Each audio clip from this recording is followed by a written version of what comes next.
మన ప్రభు అయినటువంటి యేసు క్రీస్తు నామములో మీ అందరికీ శుభములు కలుగునుగాక.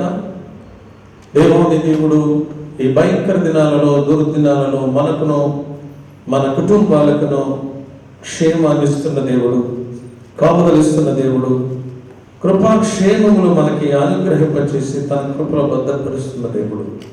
ఎన్ని మేలులు చేసినటువంటి దేవాది దేవునికి ఎంతగా స్తుతించినా, ఎన్ని మార్లు స్తుతించినా ఆయన రుణము మనము తీర్చుకోలేము. దేవునికి మహిమ కలుగును గాక. హల్లెలూయా. ఏమిచ్చి ఆయన రుణము తీర్చుకోగలము? రక్షణ పాత్రను చేత పట్టుకుని నిత్యము ఆయన పాదముల దగ్గర ఆయనను ప్రార్థించే వారిగా, ఆయనను స్తుతించే వారిగా, ఆయన కనపరిచే వారిగా, ఆయన మహింపరిచే వారిగా ఆయన రుణం మనం తీర్చుకోవాలి. అంతే. దేవునికి మహిమ కలుగును గాక. హల్లెలూయా. ఆయన నిన్ను, నన్ను, మనలను ప్రేమించాడు. ఆయన కృపలో గొప్ప రక్షణ ఇచ్చాడు. నాటి నుండి నేటి వరకు కూడా మనల్ని కృపాక్షేమములిచ్చి భద్రపరుస్తూ ఉన్నాడు. భయంకర దినాలు, ఎక్కడ చూసినా భయంకరమైన వార్తలు, ఎక్కడ చూసినా భయంకరమైన పరిస్థితులు ఉన్నాయి. వీటన్నిటి నుండి తప్పించుకోవాలంటే మనం దేవుని మాట వినాలి. మనం బ్రతికి జీవించాలంటే దేవుని మాట వినాలి. మనము సజీవులుగా ఆరోగ్యంగా ఉండాలంటే దేవుని మాట మనము వినాలి. వింటే అది మనకును మన కుటుంబానికి అది మేలుకరము, అది దీవెనకరము, అది ఆశీర్వాదకరము. దేవునికి మహిమ కలుగును గాక. హల్లెలూయా.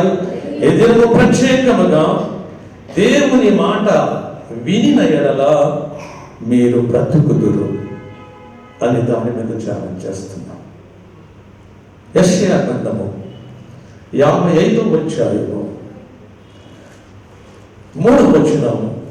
చెవి యొక్కి నా యొద్దకు రండి, చెవి యొక్కి నా యొద్దకు రండి, మీరు వినిన ఎడల మీరు బ్రతుకుదురు, మీరు వినిన ఎడల మీరు బ్రతుకుదురు. దేవునికి మహిమ కలుగును గాక. హల్లెలూయా.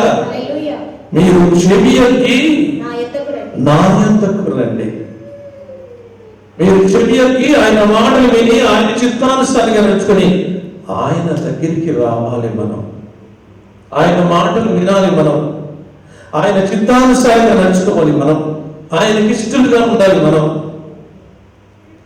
ఆయన మాట వినాలి. మనం ఆయన ఆజ్ఞలను, ఆయన కట్టడలను, ఆయన విధులను గైకొనాలి. మనం ఈ భయంకర దినాలలో దేవుని దగ్గరికి వస్తే, మీరు నా దగ్గరికి వస్తే నేను మీ వద్దకు వస్తా అంటాడు. యాకోబు పత్రికలో 4వ అధ్యాయంలో 7వ వచనంలో, యాకోబు పత్రిక 4వ అధ్యాయము. కాబట్టి దేవునికి లోబడి ఉండుడి, కాబట్టి దేవునికి లోబడి ఉండుడి, అపవాదిని ఎదిరించుడి, అపవాదిని ఎదిరించుడి, అప్పుడు వాడు మీ యొద్ద నుండి పారిపోవును, అప్పుడు మీ యొద్ద నుండి పారిపోవును. దేవుని యొద్దకు రండి, మీరు దేవుని యొద్దకు రండి, అప్పుడు ఆయన మీ యొద్దకు వచ్చును, అప్పుడు ఆయన మీ యొద్దకు వచ్చును. దేవునికి మహిమ కలుగును గాక. హల్లెలూయా. మీ మధ్యకు చేంజ్ చేస్తాడు. మీ మధ్యలో నేను నివాసం చేస్తానంటున్నాడు. ఎప్పటి వరకు నివాసం చేస్తానంట? సదాకాలము, యుగ సమాప్తి వరకు. ఎప్పుడు? మొదటి పాయింట్, ఎప్పుడు? మీ చెవి యొక్కి నా యొద్దకు వచ్చినప్పుడు, మీరు నా యొద్దకు వచ్చినప్పుడు, నేను మీ యొద్దకు వస్తాను. మీ యొద్దకు వచ్చినప్పుడు మీతో పాటు నేను సదాకాలం కూడా మీతో నేను ఉంటాను. దేవునికి మహిమ కలుగును గాక. హల్లెలూయా. ఆయన ఉంటే ఏదన్నా రాగలదా మన దగ్గరికి? ఆయన ఉంటే ఏదన్నా జరుగుతుందా? జరగటానికి వీలే లేదు. అసంభవం. అవును, ఆయన మనతో ఉంటే, మనలో ఉంటే కనుక ఏది కూడా మన దగ్గరికి రావడానికి వీల్లేదు. వచ్చినది పారిపోవాలంతే. దేవునికి మహిమ కలుగును గాక. హల్లెలూయా. అందుగురించే ఆయన యొద్దకు వచ్చి చెవి యొక్కి నా యొద్దకు రండి, మీరు వినిన ఎడల, అనగా దేవుని మాటలు వినిన ఎడల మీరు బ్రతుకుతారు. ఆయన మాటలు వింటే, ఆయన మాటలు విని గ్రహిస్తే, దాని ప్రకారంగా నడుచుకుంటే, దానిని ప్రకారంగా నడుచుకుని మనం జీవిస్తే మీరు బ్రతుకుతారు. దేవునికి మహిమ కలుగును గాక. హల్లెలూయా. కొంతమంది బ్రతుకు మీద ఆశ ఉండదు, కానీ దేవుడు అంటున్నాడు, మీరు నా దగ్గరికి వస్తే మీరు నా దగ్గర మీరు బ్రతుకుతారు నా మాట వింటే.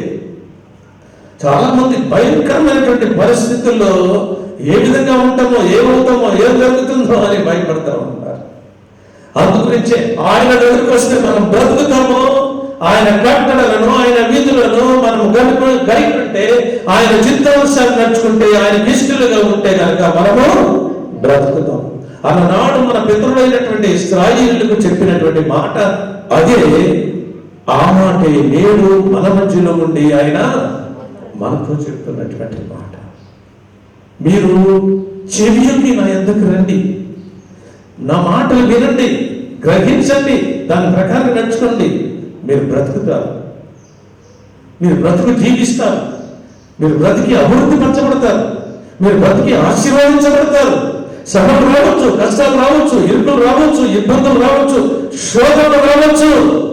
వాటన్నిటి నుండి తప్పించగలిగినటువంటి సామర్థ్యం కలిగినటువంటి దేవుడి మాట చెప్తా ఉన్నాడు. నిన్ను బ్రతికిస్తాను, నిన్ను జీవింపజేస్తాను, నీకు క్షేమాన్ని ఇస్తాను, నీకు కాపుదలను ఇస్తాను అంటున్నాడు ఆయన. చూడండి, లేవికాండము 18వ అధ్యాయము 5వ వచనంలో ఒక మాట ఉంది, చదువుకుందాం. లేవికాండము 18వ అధ్యాయం. మీరు నా కట్టడలను, మీరు నా కట్టడలను, నా విధులను ఆచరించవలెను.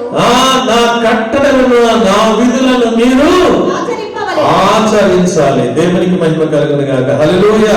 ఆయన దగ్గరకు వచ్చేవాళ్ళు, ఆయన మాట వినేవాళ్ళు, ఆయన చిత్తానుసారంగా నడుచుకునేవాళ్ళు, ఆయన మాటలు విని నా ఆజ్ఞలను, నా కట్టడలను మీరు ఆచరించాలి. ఆచారరీతిగా కాదు. ఆచారరీతిగా అయితే ఎట్లా అయిపోతాం మనము? ఆకుల్లాగా అయిపోతాం, పచ్చగా ఉంటాం. పైన పటారం, లోపల లొటారం అంటారు కదండి. పచ్చగా ఉంటాం, కానీ ఫలాలు ఏమీ లేదు. ఆచారరీతిగా చాలా మంది వస్తూ ఉన్నారు, మీకు ప్రయోజనం లేదు. అది ఆచారంగా నడుచుకోవద్దు, ఆచారంగా దేవుని సన్నిధికి రావద్దు. ఆయన కట్టడలు, ఆయన ఆజ్ఞలు చాలా చాలా చాలా పవిత్రమైనవి. దాని ప్రకారంగా నడుచుకుంటే కనుక నీవు బ్రతుకుతావు. కానీ కింద రాసి చదువు. వాటిని గైకొనువాడు ఏం చేస్తాడంటే వాటి వలన చూసారా, ఆయన మాట వింటే, ఆయన దగ్గరికి వస్తే, ఆయన మాట వింటే, విన్నట్లయితే మీరు బ్రతుకుతారని ఇక్కడ అంటున్నాడు. ఇక్కడ ఏమని అంటున్నాడు? మీరు చెవి నా యొద్దకు రండి, మీరు విని ఎడల మీరు బ్రతుకుతారు అంటున్నాడు. ఇక్కడేమంటున్నాడంటే ఆయన ఆజ్ఞలను, ఆయన కట్టడలను మీరు ఆచరించి దాని ప్రకారంగా మీరు నడుచుకోవాలి. నడుచుకుంటే మీరేం చేస్తారు? బ్రతుకుతారు అంతే. దేవునికి మహిమ కలుగును గాక. హల్లెలూయా. ఆయన ఆజ్ఞలు, ఆయన కట్టడలలో అంత శక్తి ప్రభావంగా ఉంది. దాన్ని మనం ఆచరించడం కాకుండా దాన్ని అనుసరించి మనం జీవించాలి. మనం కట్టడ కలిగి ఉండాలి. ప్రతిదానికి కట్టడ, ప్రతిదానికి ఆజ్ఞ ఉంటుంది. ఆజ్ఞాపిస్తున్నాడు దేవుడు. ఆజ్ఞాపించగానే కార్యం సిరిపరచబడుతుంది. ఆయన మాట సరిగా దాని ప్రకారం అయిపోతుంది. అంటే ఇది మనతో చెప్తూ ఉన్నాడు ఆయన. మీరు ఆజ్ఞలు మీరు ఆజ్ఞ అతిక్రమమే పాపం అయిపోతుంది. పాపం కూడబెట్టుకోవద్దు. మనం దేవుని మాట వినాలి, చెవియొగ్గి. మీరు బ్రతకాలి, మీరు జీవించాలి. మిమ్మల్ని భూలోకంలోనికి ఎందుకు పంపించానో తెలుసా? నువ్వు ఒక సాక్షి బిడ్డగా ఉండాలి. నువ్వు మంచి పేరు తెచ్చుకోవాలి. నీ కుటుంబం మంచి పేరు తెచ్చుకోవాలి. నీ బిడ్డలు మంచి పేరు తెచ్చుకోవాలి. దేవుని బిడ్డలంటే ఇట్లా ఉండాలి అని గర్వంగా చెప్పుకునేటట్టుగా ఉండాలి. అట్లా ఉండాలంటే, ఈ లోకంలో సజీవులుగా బ్రతకాలంటే, ఆరోగ్యంగా ఉండాలంటే, క్షేమంగా ఉండాలంటే ఆయన యొద్దకు వచ్చి ఆయన మాటలు మనము వినాలి. ఆయన ఆజ్ఞలను, ఆయన కట్టడలను మనము గైకొనే వారిగా ఉండాలి. అప్పుడే మనము బ్రతుకుదాం. దేవునికి మహిమ కలుగును గాక. దాని కింద ఉంది, చదువు. నేనే యెహోవాను. చాలు, ఏమవుతాం. కాబట్టి బ్రతకాలి మనం అంతే. ఈరోజు మన మన మన సబ్జెక్ట్ ఏంటి? దేవుని యొద్దకు వచ్చి ఆయన మాట వింటే మీరు బ్రతుకుతారు అంతే. దేవునికి మహిమ కలుగును గాక. హల్లెలూయా. ఎంతమంది బ్రతికిన వాళ్ళు ఉన్నారు, ఎంతమంది బ్రతికేటట్టుగా ఉన్నారు, ఎంతమంది ఈ రీతిగా ఉన్నారు. ఆయన దగ్గరికి వచ్చిన వాళ్ళందరూ కూడా ఏ విధంగా ఉన్నారు.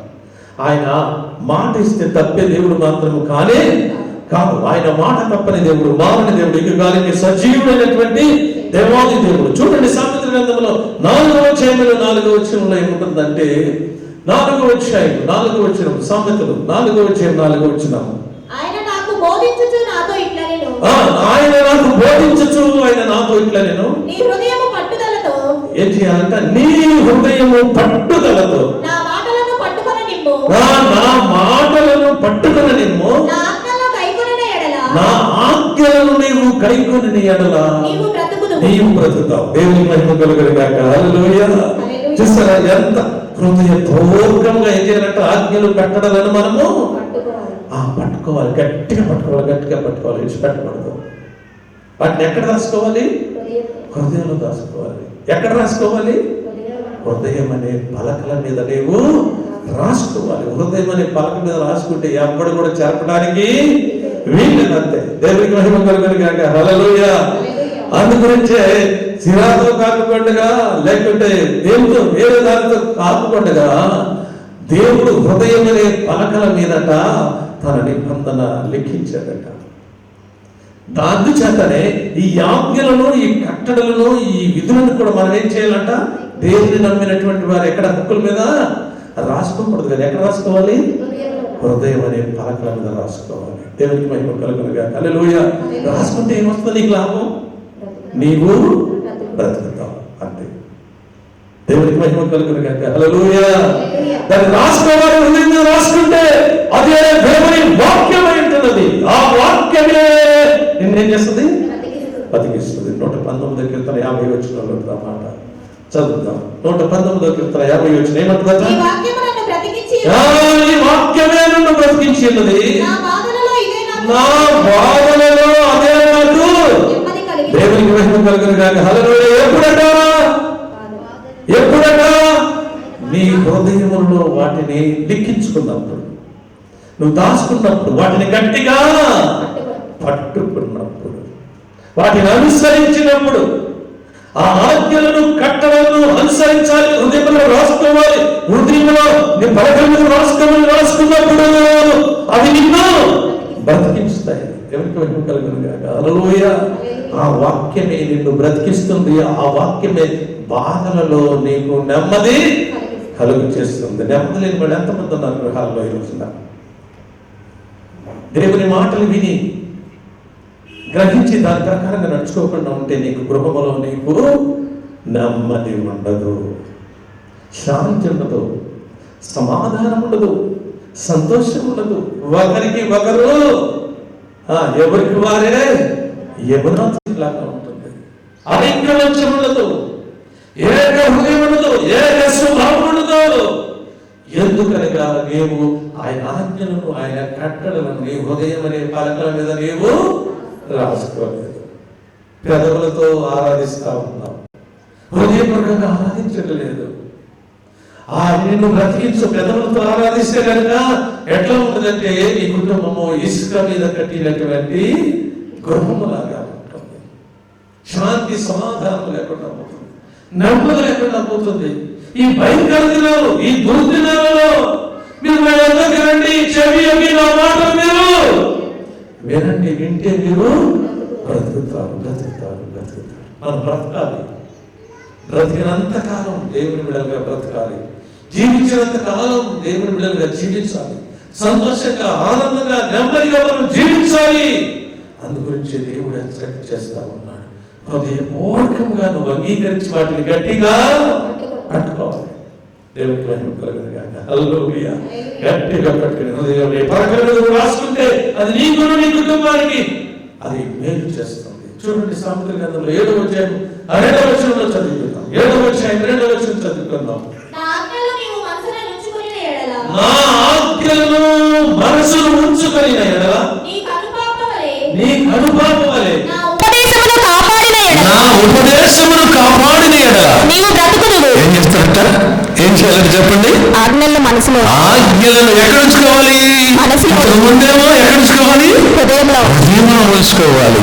ఇప్పుడే ఉంచి ఎక్కడ ఉంచుకోవాలి అన్నాడు?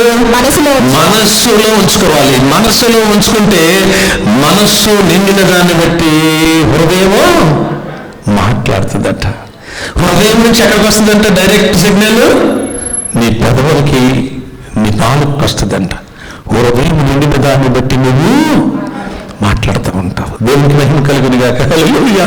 ఒకవేళ ఏమైనా బూతులు మాట్లాడాడు ఉన్నాడు అనుకోండి, అంటే వారి హృదయం అంతా ఏం నిండిపోయింది అనమాట. బూతులు పంచాంగం గట్ట నిండిపోయింది. ఒకవేళ అబద్ధాలు ఉన్నాడు అనుకోండి, నిజం పలకపోయి నిజం పలకకుండా ఏం పలుకుతాడు? అబద్ధాన్ని పలుకుతాడు. అంటే వాడు ఉదయం అంతా ఏమైపోయింది అనమాట, అబద్ధాలతో నిండిపోయింది. అంతే, ఆడ మనసంతా అబద్ధాలతో నిండిపోయిన మనసు అంతా హృదయంలోకి వెళ్ళిపోయింది. హృదయం నుంచి ఎక్కడికి వస్తుంది? పెదవులకు చేస్తాం. ఏ మాట మాట్లాడినా చెప్పండి, ఏ మాట మాట్లాడినా అబద్ధమే, అంతా అబద్ధమే. ఒక అబద్ధము దాచాలంటే దాని గురించి ఎన్ని అబద్ధాలు ఆడాలి? 1000 అబద్ధాలు ఆడాలి. దేవునికి మహిమ కలుగునుగాక. హల్లెలూయా. అబద్ధాలు ఆడితే అది నీకు మంచిది కాదు. మనసులో దేవుని ఆజ్ఞలను ఉంచుకోకపోతే అది నీకు మంచిది కాదు. నీ మనసులో నిండారుగా ఉండాలి. అందుగురించే సామెతలు 7 అంటున్నాడు, నా ఆజ్ఞలను నీ మనసులో ఉంచుకొని నా ఉపదేశమును కాపాడిన ఎడల నీవు బ్రతుకుదువు. దేనిలాగా కాపాడాలంట? కనుపాప వలె. కనుపాప వలె. దేవునికి మహిమ కలుగును గాక. మీ కళ్ళను ఎప్పుడన్నా చూసుకున్నారు అద్దంలో? మీ కళ్ళను మీరు అద్దంలో చూసుకోండి. కనుపాప ఏం చేస్తుందంట? కనుగుడ్డును నిత్యము ప్రతి క్షణము అంట, ప్రతి క్షణము కూడా దానికి గాయం కాకుండా దేవుడట కనుపాపను పెట్టాడట. ఎంత గొప్ప సంగతి చూసారా? ఒకవేళ దానికి ఏదైనా తగిలిందనుకో చాలా కష్టం. కంటికి ఏదైనా తగిలిందనుకో చాలా కష్టం. ఒక్కొక్కసారి నేను ఇంటి దగ్గర నుండి సెల్ ఫోన్లో నుండి ఇది చూస్తూ ఉంటా, కెమెరాలు చూస్తూ ఉంటా. ఒక్కొక్కసారి ఎంత మస్క బూజు కట్టేసినట్టుగా ఉంటుంది అన్నమాట. అంటే ఏమి దాని మీదంతా బూజు పట్టి నాకు క్లియర్గా కనబడుకోకుండా మస్కగా కనబడుతూ ఉంది. దేవునికి మహిమ కలుగును గాక. హల్లెలూయా. అట్లా కాకుండా కన్ను రెప్ప ఆ గుడ్డని కాపాడుతుంది. మస్కగా కాకుండా ఆ కాపాడేటటువంటి కనుగుడ్డుకు దేవుడు సేఫ్టీగా, దానికి ఏం దెబ్బ తగలకుండా, లేకుంటే దానికి ఏది డ్యామేజ్ కాకుండా దాని కంటికి ఆ పైన ఉంచేదట. ఆ కన్ను రెప్ప ఏం చేస్తుందంట? ఆ గుడ్డును కాపాడుతుంది. దేవునికి మహిమ కలుగును గాక. హల్లెలూయా. అందుచేతను ఇక్కడ అంటాడు, నీ కనుపాప వలె నా ఉపదేశమును కాపాడిన. ఆయన ఉపదేశాలన్నీ ఎట్లా కాపాడుకోవాలి మనం? కనుపాప కాపాడుకున్నట్లుగా జాగ్రత్తగా. ఒకవేళ ఏమన్నా ఇటైనా తొలగిపోతుందేమో, ఇటైనా పోతుందేమో, పోయిందనుకో, ఆయన ఉపదేశం పోయిందనుకో, నువ్వు బ్రతకడం కష్టం. నీ మనసు ఎలా వెళ్ళిపోతుంది? ఎక్కడికో వెళ్ళిపోతుంది, ఎక్కడికో పరుగులు వస్తుంది. నీ మనసు నిన్ను మోసం చేస్తుంది, నీ మనసు నిన్ను పాడు చేస్తుంది, నీ మనసు ఎలాగో చేయమంటుంది. ఆ ఉపదేశాన్ని నీ మనసులో నింపుకొని కనుపాపవలి నువ్వు కాపాడితే ఆ ఉపదేశమే నిన్ను కాపాడుతుంది, బ్రతికిస్తుంది. దేవునికి మహిమ కలుగును గాక. హల్లెలూయా. ఎంత ఉంటున్నాం ఇది నాన్న? కనుపాపలాగా కాపాడుకుని ఆయన ఉపదేశాలంతా ఎంతో శ్రేష్టమైనట. ఆయన ఉపదేశాలంతా మేలుకరమైనట. ఆయన ఉపదేశాలంతా దీవెనకరమైనటువంటి, ఆయన ఉపదేశాలంతా శ్రేష్టమైనట. ఆయన ఉపదేశాలంతా ఉన్నతమైనవంట. ఆ ఉపదేశాలు మనము వినాలి, గ్రహించాలి, దాని ప్రకారంగా నడుచుకోవాలి. దేవునికి మహిమ కలుగును గాక. హల్లెలూయా. యాంటీనా పైకి లేపారా? సరిగ్గా పెట్టండి యాంటీనా. దేవునికి మహిమ కలుగును గాక. హల్లెలూయా. ఆ ఉపదేశం మనం దాచుకోవాలి. అప్పుడే అది మనకి మేలుకరము, దీవెనకరము. దేవుని వాక్యంలో చూద్దాం. ద్వితీయోపదేశకాండము 8వ అధ్యాయం 1 వచనాలు చదువుకుందాం. 8వ అధ్యాయం, ద్వితీయోపదేశకాండము 8వ అధ్యాయం 1వ వచనం చదువుకోండి. మీరు బ్రతికి అభివృద్ధి నుండి ఏం చేయాలంట? మనం ఈ లోకంలో బ్రతకాలి. రెండవది అభివృద్ధి పరచబడాలి. బ్రతకాలన్నా అభివృద్ధి పరచబడాలన్నా ఆయన ఆజ్ఞలను మనము హృదయంలో దాచుకోవాలి. ఆయన ఆజ్ఞల కట్టడలను మనసులో ఉంచుకోవాలి. అది ఎటు చెదిరిపోకుండా కదిరెప్పవలే కాచి కాపాడుకోవాలి. అప్పుడే మీరు బ్రతుకుతారు. అందు గురించి ఇక్కడ ద్వితీయోపదేశకాండంలో అంటాడు, మీరు బ్రతికి అభివృద్ధి నొందాలి. అవును, ఈ లోకంలో నువ్వు బ్రతకాలి. నువ్వు బ్రతకటమే కాకుండా అభివృద్ధి పరచబడినటువంటి వాడుగా కనబడాలి. కొత్తలో రక్షణ పొందినటువంటి వాడు 4-5 సంవత్సరాలకి విశ్వాసంలో ఏం చేయబడాలి? అభివృద్ధి పరచబడాలి. దినదినము అభివృద్ధి పరచబడాలి. భక్తిలో దినదినము కూడా ఆ పైకి విశ్వాసం అనేటటువంటిది అభివృద్ధి చేసుకోవాలి. ఎప్పుడు అభివృద్ధి చేసుకుంటావు నువ్వు? దేవుని ఉపదేశాలన్నీ హృదయంలో ఉంచుకున్నప్పుడు, మనసులో ఉంచుకున్నప్పుడు, వాటిని కనుపాపు వలె కాచినప్పుడు, వాటిని దాచుకున్నప్పుడు, దాన్ని అనుసరించి నడుచుకున్నప్పుడు, అప్పుడు మాత్రమే నీవు బ్రతుకుతావు.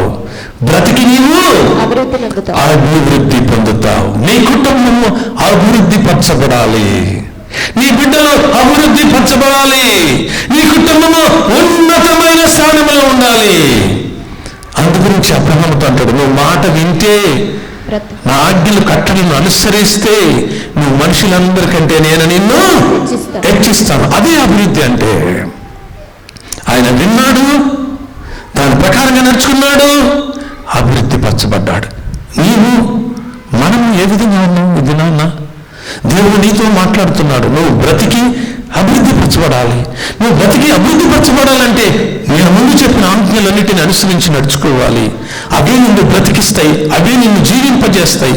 నువ్వు దేవుని దగ్గరికి రావాలి. నువ్వు దేవుని దగ్గరికి వస్తే కదా నువ్వు బ్రతుకుతావు. ఆయన మాటలంటే బ్రతుకుతావు. ఆయన కట్టడలను, ఆయన విధులను గైకొంటే బ్రతుకుతావు అని చెప్తున్నాడు ఆయన. నువ్వు బ్రతికి అభివృద్ధి నుండి యెహోవా మీ పితరులతో ప్రమాణం దేవుడు మీ పితరులతో ప్రమాణం చేసినటువంటి దేశములోనికి పోయి దాన్ని స్వాధీనపరచుకున్నట్లు నువ్వు పితరులతో ప్రమాణం చేసినట్లుగా నీతో ప్రమాణం చేస్తా ఉన్నాడు. ఏమని ప్రమాణం చేస్తుందంటే, ఇదిగో నీవు నా ఆజ్ఞలు నా కట్టడలో విన్నావు కాబట్టి, దాని ప్రకారంగా నడుచుకున్నావు కాబట్టి నువ్వు బ్రతుకుతావు, నువ్వు అభివృద్ధి పరచబడతావు. అభివృద్ధి పరచబడటమే కాకుండా నీ పితరులైనటువంటి వారికి పాలు తేనెలు ప్రవహించే దేశంలోనికి వారిని తీసుకెళ్తానని చెప్పాను. నీవు కూడా ఈ లోకంలో ఉన్నంత కాలము క్షేమముగా ఉంటావు, ఆరోగ్యంగా ఉంటావు, కృపాక్షేమములు ఇస్తాడు, నువ్వు బ్రతుకుతావు. అంత మాత్రమే కాకుండా నిన్ను, నీ కుటుంబానికి నేను పరలోక వారసత్వాన్ని ఇస్తాను అంటున్నాడు.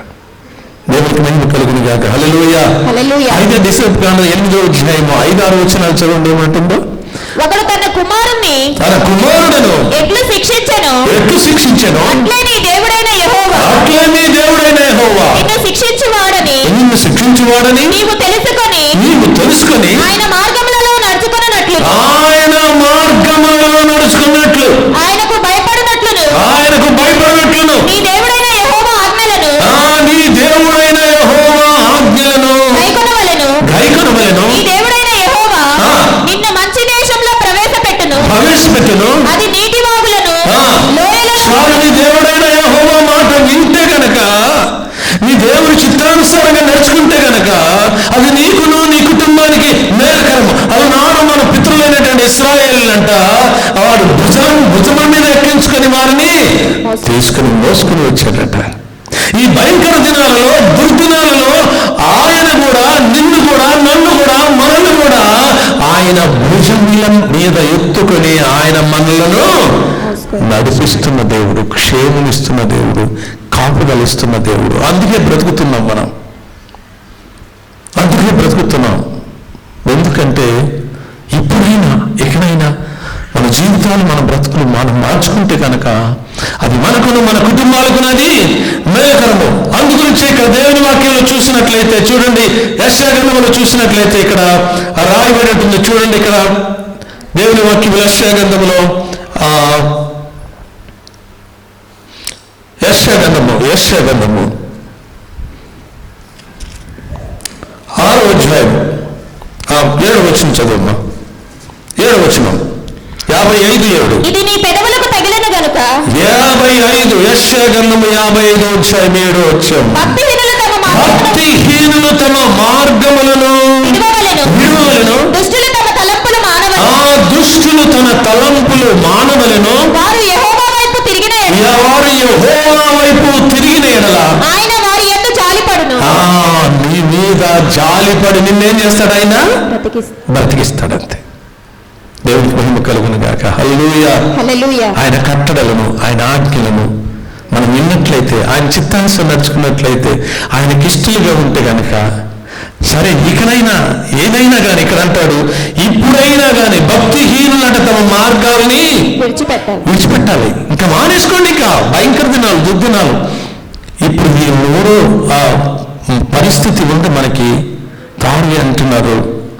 ఏం జరుగుతుందో, ఇంకా రాబోయే కాలంలో ఇంకేం జరుగుతుందో కల్మషంతో నిండిపోయింది ప్రపంచం అంతా. మానవుడు దేవుని మాటకు లోబడకుండా ఉన్నాడు, విననల్లని వాడిగా ఉన్నాడు, లోబడినటువంటి వాడిగా ఉన్నాడు. ఆయన కట్టడలను, ఆజ్ఞలను గైకొనేవారు ఎవరు కూడా కనపట్లేదు, నామకార్థంగానే ఉన్నారు. అందుచేతనే దేవుడు ఇకనైనాను ఇప్పుడైనాను ఆయన అంటున్నాడు, భక్తిహీనులు తమ మార్గములను విడిచిపెట్టాలి. ఇంకేమంటున్నాడు? దుష్టులు తమ తలంపులు మానేయాలి. అంతే, వద్దు ప్రభువా, ఇంతవరకు ఏదో చేసాను ఆయన. ఒకవేళ నువ్వు అట్లా దేవుని దగ్గర అడిగితే దేవుడు ఏం చేస్తాడట? దానికి ఎందే ఉంది, చదువు. ఏం చేస్తాడు? యెహోవా వైపు తిరిగిన ఎడల ఆయన వారి యందు జాలిపడును. ఏం చేస్తాడంట? జాలిపడి ఏం చేస్తాడంట? చేయను ఉద్దేశించిన కీడు చేయక మేలు చేయను. దేవుని కలుగును గాక. హల్లెలూయా. యోబునాడు భక్తిపరుడు, చాలా భక్తి కలిగినటువంటి వాడు. మీకు అందరూ తెలుసు, నాకు తెలుసు. భయంకరమైన పరిస్థితి వచ్చింది.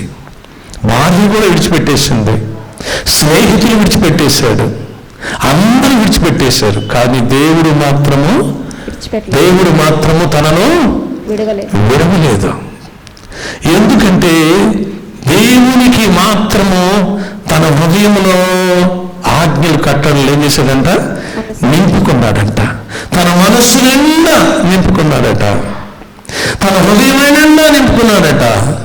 ఆయనకు లోబడేవాడుగా ఉన్నాడంట, ఆయనకి ఇష్టడుగా ఉన్నాడంట, ఆయన యందు భయభక్తులు కలిగి ఉండేవాడుగా ఉన్నాడట. ఎంత గొప్ప వాక్యం! కష్టం వచ్చింది, అన్నీ పోగొట్టుకున్నాడు. ఏంటి ప్రభువా ఇంకెంతవరకు అన్నాడు. దేవుడు పెట్టిందా లేకపోతే మనుషులు పెట్టిందా? ఇది దేవుడే పెట్టాడు. దేవుడు పెట్టిన తర్వాత దేవుడు పరీక్షిస్తా ఉన్నాడు, ఎంతవరకు ఉంటాడు, ఏం చేస్తాడని. తర్వాత తన పని ముగించుకున్న తర్వాత దేవుడు బహుగా ఆశీర్వదించాడు. యోబు ఆయుష్ ఎంత ఇచ్చాడు తెలుసా మీకు? యోబు ఆయుష్ ఎంత ఇచ్చాడు? 140. చూడండి, చదువుకున్న దేవుని వాక్యంలో యోబు గ్రంథము 42వ అధ్యాయం 12 నుంచి 16 వరకు చదువుకుందాం. యెహోవా యోబును మొదట ఆశీర్వదించినంత కంటే మరి అధికముగా ఆశీర్వదించాడట. దేవునికి మహిమ కలుగును గాక. హల్లెలూయా. ఎందుకు ఆశీర్వదించాడంటారు? మన సబ్జెక్ట్ ఏంటి? ఆయన మాట వింటే మీరు బ్రతుకుతారు. అసలు లెక్క ప్రకారం ఏమైపోవాలా? చనిపోవాలి. అసలు అంత భయంకరమైన వ్యాధి వచ్చింది. భార్య విడిచిపెట్టేసింది, ఆస్తి పోయింది, అంతస్తు పోయింది, అన్ని పోయింది. కొంతమంది అయితే లోకంలో చూసినట్లయితే దరిద్రులు అయిపోతున్నారు, కొంతమంది తిరుగుబోతులు అయిపోతున్నారు, త్రాగుబోతులు అయిపోతున్నారు, భయంకరమైన పరిస్థితుల్లోనికి వెళ్ళిపోతా ఉన్నారు. కొంతమంది ఏం చేసుకుంటున్నారు? తను బ్రతకలేక టీవీలో వార్తలు చూస్తుంటే ఏదో పరిస్థితులు వచ్చి తనకు తానే కుటుంబ సమేతంగా ఆత్మహత్యలు చేసుకుంటా ఉన్నారు. కానీ యోబు మాత్రం అట్లా చేసుకోలేదు. ఆయన వైపు చూశాడు. వారు ఆయన వైపు చూడగా వారికి వెలుగు కలిగిన వారి ముఖము ఎన్నడూను లజ్జింపకపోయాను. దేవునికి మహిమ కలుగును గాక. హల్లెలూయా. పరీక్ష పెట్టాడు, పరీక్షలో పాస్ అయ్యాడు. దేవుడు దినాన్ని నిన్ను అడుగుతున్నాడు. నువ్వు ఆశీర్వదించబడాలి, నువ్వు అభివృద్ధి పరచబడాలి, నువ్వు ఆయుష్ని ఇవ్వాలి, దేవుడు ఆరోగ్యాన్ని ఇవ్వాలి, క్షేమాన్ని ఇవ్వాలి. అవన్నీ ఇవ్వగలగడానికి సామర్థ్యం కలిగిన దేవుడు నీ పట్ల, నీ కుటుంబం పట్ల ఒక గొప్ప కార్యం చేయాలని ఆశపడుతున్న దేవుడు. ఆ ఆశ తీరాలంటే, ఆ కోరిక తీరాలంటే, రెండంతల ఆశీర్వాదాలు నీకు రావాలంటే నువ్వేం చేయాలంటే దేవుని యొద్దకు రావాలి, దేవుని మాటలు వినాలి. వింటే నీవు బ్రతుకుతావు, బ్రతికి అభివృద్ధి పరచబడతావు. ఈ బ్రతికి అభివృద్ధి పరచబడాలంటే దేవుని మాటలన్నీ నీ హృదయంలో నింపబడాలి, నీ మనస్సులో వాటిని కాపాడుకోవాలి. ఆయన ఉపదేశాలన్నిటినీ ఉపదేశం అనుసరించి వాడు మేలునంతాడని అంటుంది. ఉపదేశం ప్రకారంగా నడుచుకుంటే కనుక అది నీకు మేలు చేస్తుంది అంటుంది. ఆయన ఉపదేశంలో ఎంతో శ్రేష్టమైనవి, మేలుకరమైనవి, దీవెనకరమైనవి.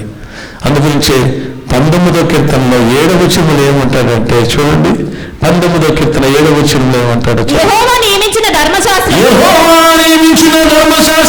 యథార్థమైనది, యథార్థమైనటువంటిది, అది ప్రాణమును తెప్పరిల్ల చేయును,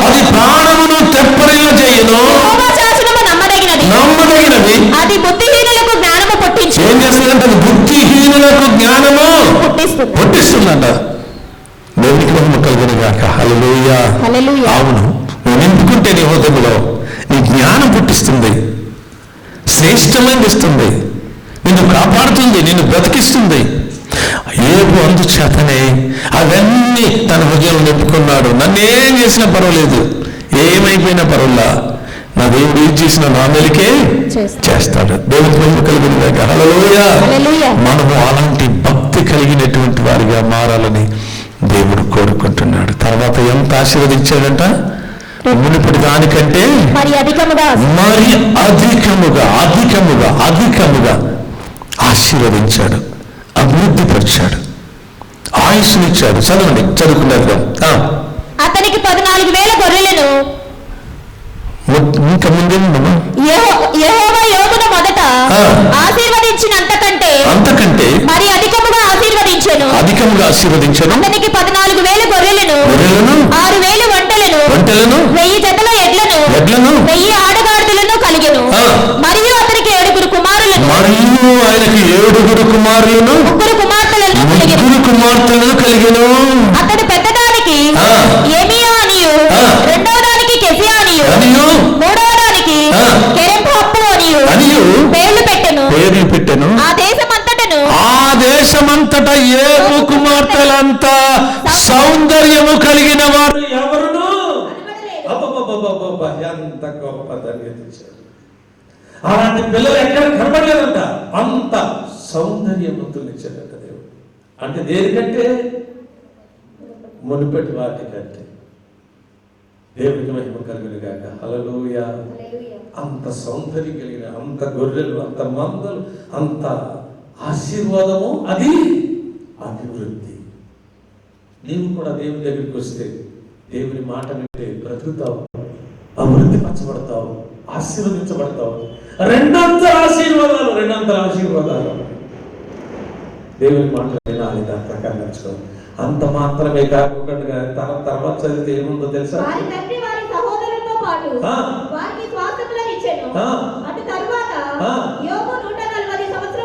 ఎన్ని సంవత్సరాలు బతికాడంట? 140 సంవత్సరాలు. 140 సంవత్సరాలు చూశాడంటే ఎన్ని తరాలు చూశాడు అన్నట్టు అక్కడ చదవకమ్మా. ఎప్పుడైనా చదువుకున్నారు? ఎన్ని తరాలు చూశాడంటే అక్కడ? 4 తరాలు చూశాడట. ఎన్ని? 4 తరాలు. అసలు ఎన్ని తరాలు చూస్తారన్నది 3 తరాల కంటే ఎక్కువ చూడడానికి వెళ్ళేదన్నది. కానీ ఇక్కడ ఏమో 4 తరాలు చూశాడట. 140 సంవత్సరాలు బతికాడు. ఎంత గొప్ప భాగ్యం, ఎంత గొప్ప ధన్యత, ఎంత సంతోషం, ఎంత ఆనందం. ఏం సంపాదించుకున్నాడు అతను? మొట్టమొదటిగా ఏం సంపాదించుకున్నాడంటే ఆయన కట్టడలను, ఆయన ఆజ్ఞలను హృదయములో నిండారుగా నింపుకున్నాడు అని హృదయం అనే పలకల మీద వాటిని రాసుకున్నాడు. అది చెరిపేయలేదు అప్పుడు కూడా. భార్య చెరిపేయాలని చూసింది, చెరపడానికి వీలు కాలేదు. స్నేహితులు చెరిపేయాలని చూశారు, చెరపడానికి వీలు కాలేదు. సాతానుడు చనిపోయాలని చూసుకున్నాడు, చెరపడానికి వీలు కాలేదు. కానీ అది స్టాండర్డ్గా ఉండిపోయింది. అందు గురించి మరలా దేవుడు, నా కుమారుడా ఇదిగో పోగొట్టుకున్న దానికంటే రెండంతల ఆశీర్వాదములు అధికముగా నేను ఇస్తున్నాను, సౌందర్యవంతులైనటువంటి కుమార్తెను ఇస్తున్నాను, 4 తరములు నీకు చూడడానికి కృపణిస్తున్నాను, 40 సంవత్సరాలు 140 సంవత్సరాలు నీకు ఆయుష్నిస్తున్నానని ఆశీర్వదించిన దేవుడు. ఆనాడున్న దేవుడు ఈనాడు కూడా మన మధ్యలో ఉన్నాడు. మనం ఆయన మాట వినాలి, భక్తి కలిగి ఉండాలి, భయం కలిగి ఉండాలి. భక్తికి భయానికి నిదర్శనం ఏంటంటే ఆయన ఆజ్ఞలను, ఆయన కట్టడలను, ఆయన విధులను గైకొని నడుచుకోవటమే. అందుగురించే ద్వితీయోపదేశకాండంలో 128వ అధ్యాయం మొదటి వచనంలో ఏమంటాడంటే, చదువుదాం. నీవు నీ దేవుడైన యెహోవా మాట నీ దేవుడైన యెహోవా మాట విన్నట్లయితే నేను నీకు ఆజ్ఞాపించుచున్న ఆజ్ఞలన్నిటినీ అనుసరించితే నీ దేవుడైన యెహోవా భూమి మీద సమస్త జనముల కంటే నేను నిన్ను హెచ్చిస్తానంటున్నాడు. దేవునికి మహిమ కలుగును గాక. హల్లెలూయా. ఆయన మాట ఇచ్చి తప్పే దేవుడు కాదు, మారే దేవుడు కాదు. అందు గురించి సమ్మతించి మీరు నా మాట వినాలి, చెవియొక్కి నా మాటలు మీరు వినాలి, చెవియొక్కి నా యొద్దకు రండి, మీరు వినిన ఎడల మీరు బ్రతుకుదురు. దాని కింద ఉంటుందంటే యెషయా గ్రంథము, నేను మీతో నిత్య నిబంధన చేసేదను. చాలు. ఏం చేస్తున్నాడు? నిత్య నిబంధన చేస్తాడు. అది ఎప్పటికీ చెరిగిపోనటువంటిది. అది నిత్య నిబంధన నువ్వు బ్రతికేటట్టుగా చేస్తుంది, నీవు అభివృద్ధి పరచబడేటట్టుగా చేస్తుంది, నిన్ను ఆశీర్వాదాలకు కారణభూతులుగా చేస్తుంది, నిన్ను బ్రతికిస్తుంది, నిన్ను సంతోషింపజేస్తుంది, నిన్ను ఆనందింపజేస్తుంది, నిన్ను దీవిస్తుంది, నిన్ను అభివృద్ధి పరుస్తుంది. కాబట్టి మనం అందరం కూడా ఆయన మాటలు విందాం, ఆయన చిత్తానుసారం నడుచుకుందాం, ఆయనకి ఇష్టలుగా ఉందాం, ఆయన దగ్గరికి వద్దాం. ఆయన దగ్గరికి వస్తే ఆయన మీ దగ్గరికి వస్తాడు, మీ కుటుంబంలో ఉంటాడు. ఎదిరాన ప్రత్యేకంగా బిఎస్ఎల్లో చూసినట్లయితే ఆయన వాక్యం జపన్యాలో 3వ అధ్యాయంలో, జపన్యా 3వ అధ్యాయం 17వ వచనంలో ఉంటుంది. మాట చూడండి, ఆయన ఎట్లున్నాడు, ఎక్కడున్నాడట? ఎక్కడున్నాడట? మన మధ్యలో ఉన్నాడు.